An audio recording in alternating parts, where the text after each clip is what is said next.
Good time, you can say, dear viewers and audience and दोस्तों and the countrymen and the people of the all over the world. मेरा ख़्याल है कुछ ऐसी बातें जो मुझे लगता है कि आप तक पहुंचनी चाहिए, और इसीलिए हमने इस तरह का वीडियो बनाना शुरू किया है।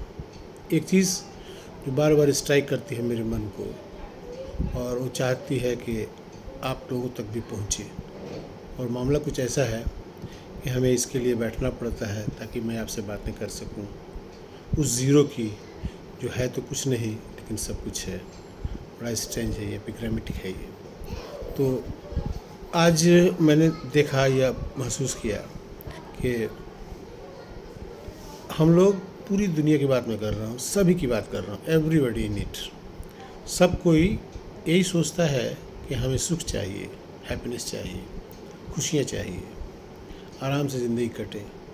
यानी कि पॉजिटिव जो चीज़ें हमारी ज़िंदगी की हैं उसे हम बहुत जल्दी जो है पाना चाहते हैं, हासिल करना चाहते हैं। To attain it and retain it, happiness in life, खुशियाँ हम पाएँ और बरकरार रखें, बनाए रखें अपने साथ, ये हमारी ख्वाहिश रहती है। लेकिन उन खुशियों को, उस सुख को रखने के लिए, पाने के लिए कितना जो है दुख उठाना पड़ता है, ये कोई जो है सुखी आदमी से ही पूछा जा सकता है। जो सुखी है आज, पहले कभी दुखी था।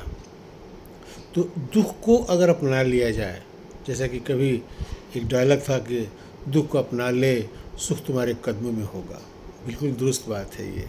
हम लोग अगर रात को ऑप्ट करेंगे तो सवेरे तो होना ही है, और अगर दिन को ही ऑप्ट करें तो फिर रात हो जाएगी। तो opposite of the world comes to अस।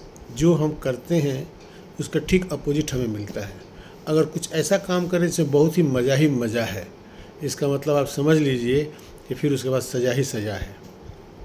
और अगर सज़ा देने वाली ज़िंदगी जी रहे हैं आप, यानी कि तकलीफ़ भरी ज़िंदगी, कष्ट भरी ज़िंदगी आप जी रहे हैं, तो ऐसे में आपको जो है सुख शांति और अपोजिट ऑफ इट, यानी कि उसका अपोजिट आपको मिलेगा।